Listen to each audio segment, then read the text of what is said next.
7:30 on day 5, the final day of the 1986 Rothmans Circuit of Ireland Rally.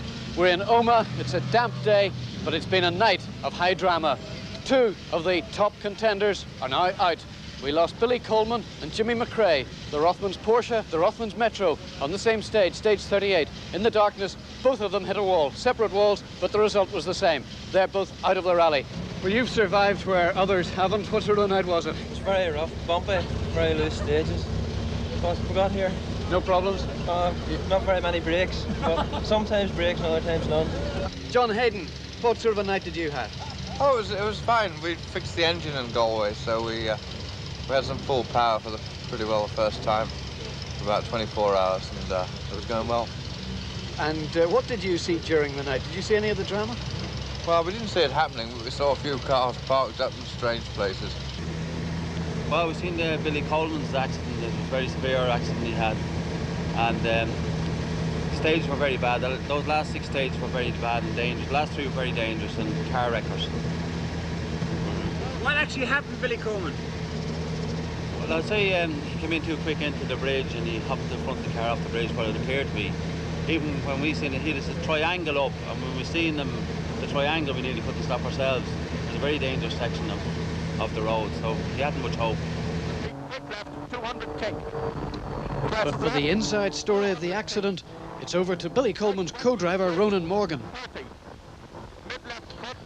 When we reached Galway, we had a couple of tough decisions to make. Billy has a reputation for going very quick in the dark, and we had to decide then whether we would go very hard and try and move up a couple of places and eventually go for an outright win, or whether we would just take it handy from there on in and go for maybe a 4th overall finish. So we spoke to our team management, and we all decided the best thing to do was go for broke, which we did. We went very hard then in the first couple of stages. We chose a dry weather tyre for the stages, and unfortunately at the start of the first stage it started raining, so we were on the wrong tyre completely for that group of stages. In the middle of the second stage, we came over this brow much too quick, as you can see, and we just hit the bridge with the right-hand side of the car and demolished the end of the bridge along with the parapet, and then continued off into the bog on the right-hand side and hit a rock then on the right-hand side. So the impact was fairly severe. But luckily we both escaped with just minor bruises and sprains and whatever. In fact, this circuit will see the end of Coleman and Morgan's connection with Porsche. Could their next drive for the Rothmans team be in a Metro? Meanwhile, the rally goes on without them. From Omagh, the cars have come here high into the Sperrins. We're at Barnes Gap on special stage 45. Not only did those leaders go out, Wiggins and Metcalf have gone too. John Lyons in the Budweiser Honda, he's disappeared with electrical problems. And John Underwood, you remember him trying to do the rally on £1,000. He too is out. Of those still involved, Lovell has had gearbox problems. Austin McHale lost his service vehicle when it broke its springs. And Harry Toivonen, problems for him of a different kind. Driving his very first Tarmac rally, he reports himself to be absolutely whacked. Well, after this, they've got 6 more special stages to go, and looking at it dispassionately, you've got to say that if Di Llewellyn can hold it all together, it seems certain now that he'll record his biggest victory yet. The night had been as bad as everyone had predicted, and Llewellyn, who is having difficulty getting round this tight hairpin,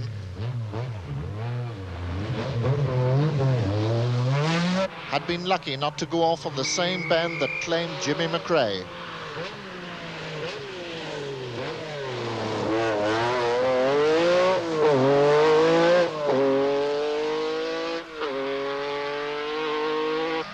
The tiredness shows even for a 3-times winner like Russell Brooks.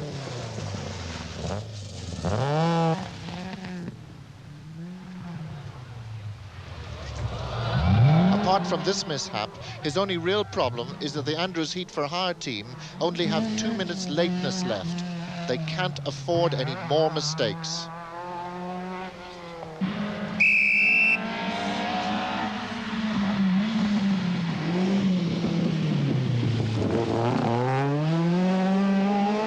After Billy Coleman's crash, Austin McHale is now the leading Irish driver, and in a glorious 4th place.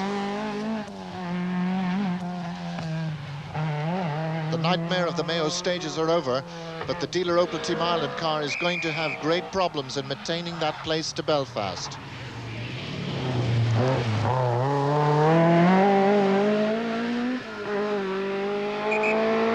Third place man Harry Toivonen can take no more. His rally is over the hill. Out of sight, he makes a mistake, but a bigger one is to come. Sadly, we will not see this man at the finish.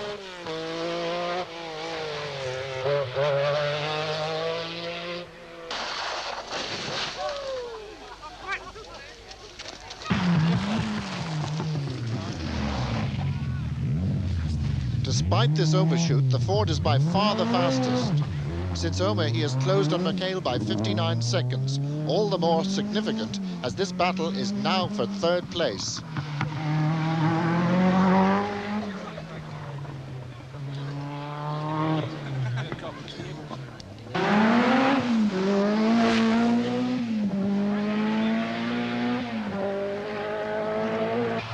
Others have tried to climb to Auricula's height in Group A, but Penty's domination has been total. The latest challengers to fall by the wayside are Metcalfe and Wiggins. Frank Fennell and Tom Callaghan, though, in their cadet, have come out of the night in 2nd place in Group A. But the strain is showing.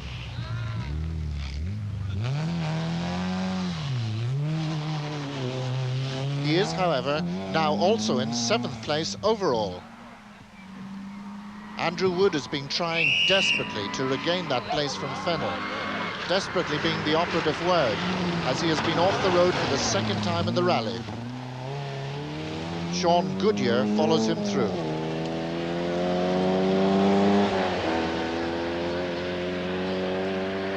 Richard Hall's heroic drive in the Sunbeam has brought him into the top 10.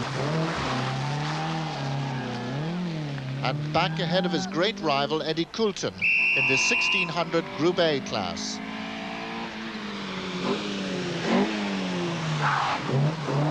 This battle has been truly amazing for the entire rally, but the young Glenn Gormley driver has opened up a 2.5-minute gap over the former Irish champion in the Peugeot.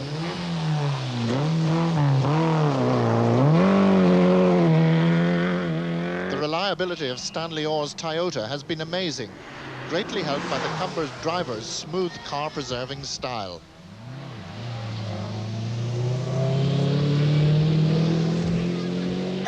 For once, David Wright has not been able to wrest the Group N lead. But Orr is always in his sights. And for privateer Joe Butler in the Renault 5 Turbo, it has been a fantastic adventure, with the possible bonus of a class win waiting for him in Belfast. David McElroy's Manta 200 is 2nd to Butler in the 2-litre Group B class. While the Shaw brothers, Leo and Kevin, could give Toyota 2 Corollas at the head of the Group N field. At Ballymoney Service, all the buzz is about the battle for 3rd place, as Mark Lovell explains. We've been up and down the leaderboard all night, and we started off this morning 5th, and we're working our way back up to 3rd, hopefully, to overhaul Austin in the Manta.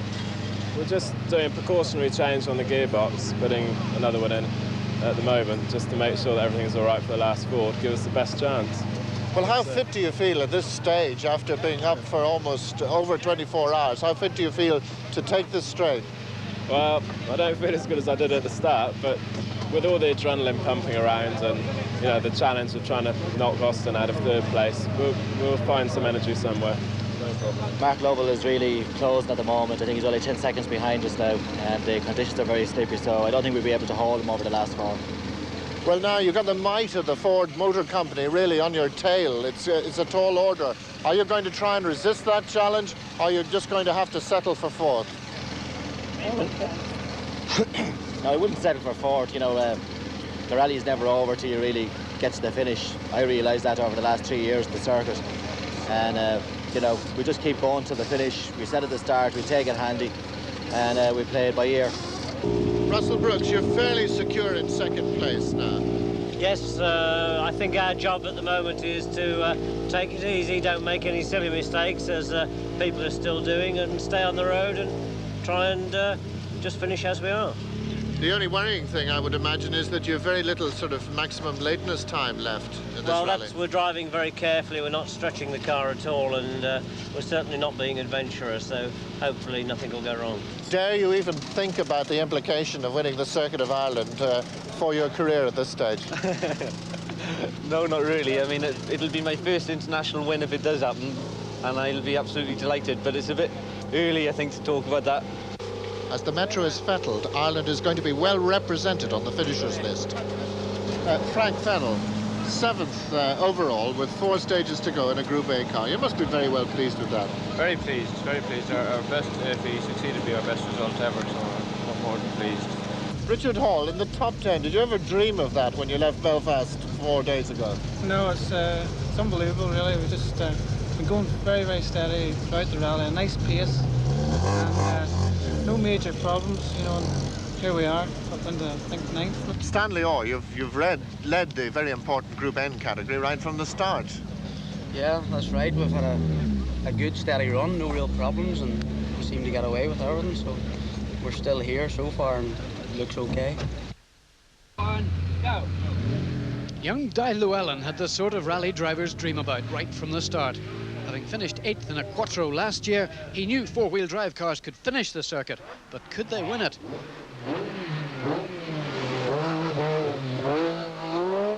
As the 1984 National Rally champion, his driving ability wasn't in doubt, but would the Metros stick the pace? You know, the four-wheel drive has never shown over here in Ireland because the roads are so bumpy, and it does put so much strain on the transmission. But they are getting more reliable now and getting stronger, and I'm very pleased with the car, the way the car's handling over the bumps and all the jumps. I mean, it really does feel very, very good. In fact, the early stages developed into a 1-2 for the Metros, with Llewellyn having a tremendous dice with Jimmy McRae. In Dublin on Saturday morning, Llewellyn was back to second. Jimmy was, I think, 5 seconds in front of us when we started this morning, and we took something like 20 seconds or 25 seconds off him during the next 3 stages. And on the last stage, though, we'd been running slicks all morning, and I think the choice was right for the first 3 stages. That's why we were quicker than him. But on the last stage, it was the wrong choice, and he took it all back and a bit more. He took 35 seconds back off us, so Jimmy's back in the lead again now. So it's the battle will resume in the Wicklow Mountains. That's right. McRae is looking for his 5th Circuit of Ireland victory to equal Paddy Hopkirk's record. Llewellyn has never won an international rally. Both men are pushing their cars to the limit, but neither can afford to make the slightest mistake. Choosing the right tyres becomes vitally important. It's a very long way to go still, and a lot can happen. The reason we dropped so much time to Jimmy was on the last 2 stages we went in on slicks and he went in on wets, and it turned out to his advantage. The last stage was very, very wet, and he took 30 seconds out of us on 1 stage. Llewellyn's all-white Metro continues to pile on the pressure over the mountains.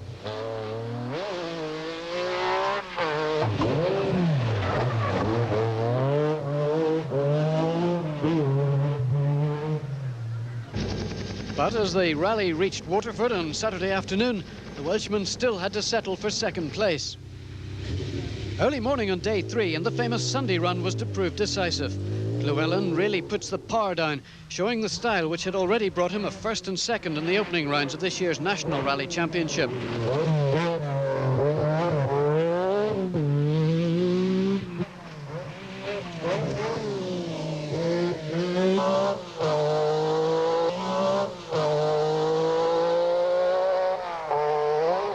Suddenly, it's all change at the top as Llewellyn capitalises on McRae's mechanical problems. The Scotsman is stuck in 2nd gear and drops a lot of time. Llewellyn's Metro takes over the lead for the 3rd time as McRae struggles back to Waterford in a change of gearbox. And there's some activity around Llewellyn's car too. but that appears to be simply routine. What's the panic with your car right now? It's just that we got to get into Park Ferme on time. It's just they've just been doing routine things. I hope anyway. You hope no problems at all. No, they don't tell me, man. And after that, well, it was thumbs up all the way from then on, with a little help from that huge wing at the back of the Metro 6R4. It does have a lot of effect. At 70 mile an hour, I think there's something like 400 pounds down pressure, which obviously when you're travelling along these bumpy roads does help to keep you down, so it does do a lot of good.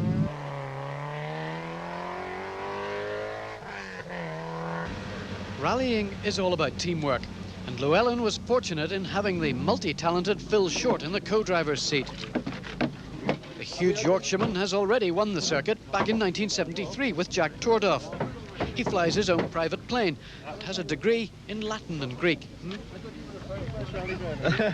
Together, Llewellyn and Short bring the Metro home to Belfast with only minor damage to a rear wheel arch. Well, that was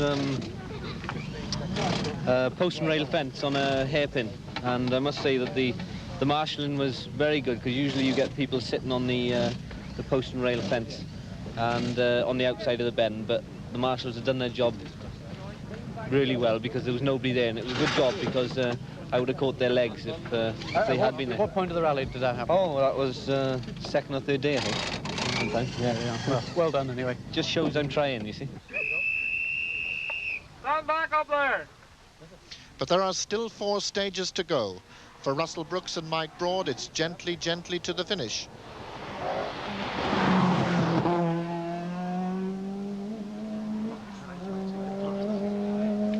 But for Austin McHale and Mark Lovell, these stages will decide 3rd place. On Ora Lodge and Glen Dunn, the Dubliner responds magnificently to the challenge. Despite a missed gear change here, he has stemmed the avalanche of time. Mark Lovell continues to close, but not at the rate he had prior to Ballymoney.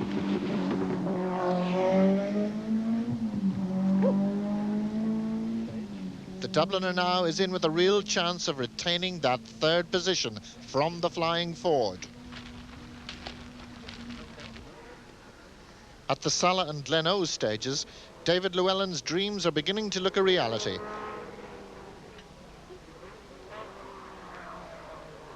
And Austin Rover are proving an enormous point about the quality of their product.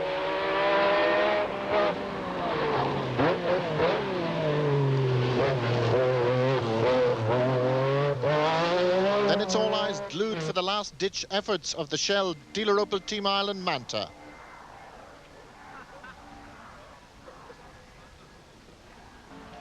McHale, after 24 hours on the road, is calling on his last reserves.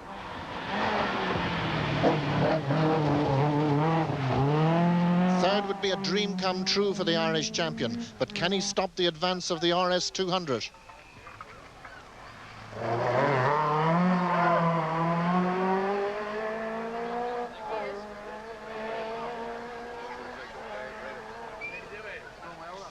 Now it's Lovell. After 650 stage miles, only 23 are left, and Mark has to pull back a further 47 seconds.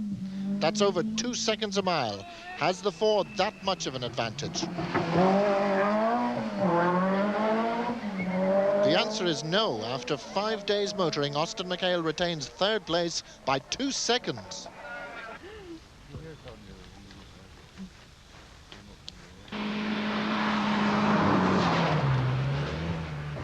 Di Llewellyn's first international victory was appreciated by young and old alike, especially by his team manager, Dave Campion. Yes, it's one of quite a few firsts. One for David, first for the car, first for the team. And really, I mean, it has surprised everyone, I think it's fair to say, because it has been so reliable. Yes, I suppose it has, but I think the reliability has always been there. We started the event with high hopes, and we didn't have any particular qualms about reliability. We thought that as long as the event went according to plan, then we shouldn't have too many problems. All right, Sheriff, the chief engineer for the team, obviously very pleased. You've done something right. You've got this car right to the finish of one of the toughest rallies in Europe. What's the secret? And dedication from the boys in the workshop. and a little bit of thought and polish, you know. It's all we really need. All the pundits were saying before the rally that the circuit was too tough for the four-wheel drive supercars, and in particular the Metros too. What do you have to say to them now? Oh, we've just proved it, haven't we, you know? We've broken the domination of the two-wheel drive Mantha, and that's it. The start of big things for the team this year? I certainly hope so. It's a super little tool. All we needed as a team was a good driver and a good machine, and we've got it. And we've proved it. You can't beat that combination. You can't. And the winning combination of man and machine duly arrived at the City Hall to be officially proclaimed #1 and enjoy the acclamation of the crowd.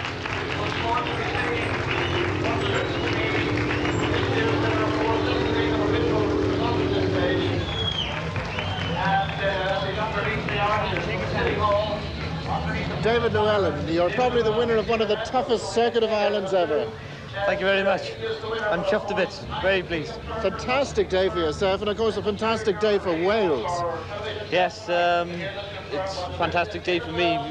It's my first international win, and also for the car, it's the first international win for the car. And I think it's the first Welshman ever to win the rally as well, so altogether I'm absolutely chuffed a bit. And of course, Phil, this is a position you've been in before as Circuit of Ireland winner. Yes, it's a long time ago, 13 years ago in fact. It's changed quite a bit in those days. Yes, now we've got pace notes and it's much faster. The cars are very advanced. It's a different rally altogether.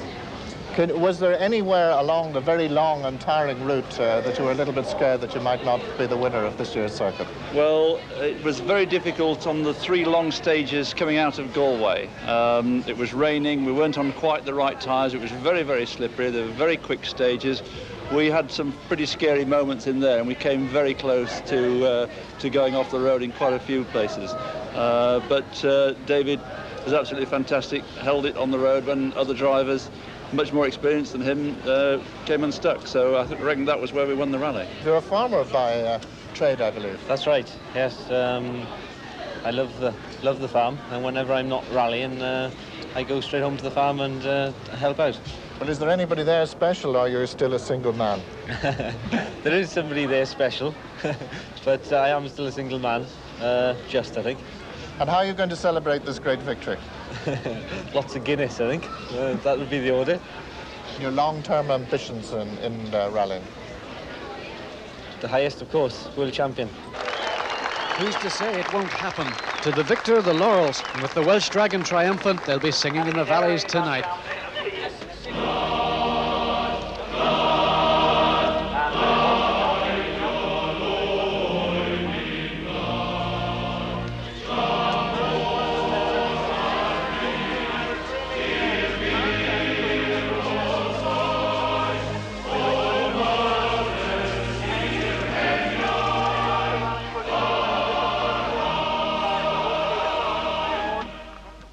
Long after the excitement of the last 5 days has dulled and been replaced by other sporting memories, the 2 new stars of this Easter weekend will be remembered. David Llewellyn and the Metros supercar.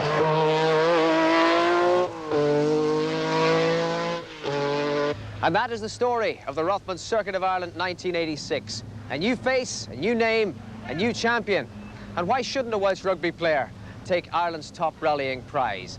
David Llewellyn, very much the star of the show in an event that provided the worst that the weather could offer and some of the best too. Lovely sunny finish at the City Hall, and Llewellyn and Short there to claim their prize. Tough driving over 5 days. It took some of the best of the names in rallying out of the game. 4 Irishmen, though, in the top 10. Austin McHale finished 3rd, his first finish in the Circuit of Ireland. Frank Fennell was 7th. Richard Hall from Mossley came in 9th. And a marvellous drive from Eddie Colton brought him in 10th.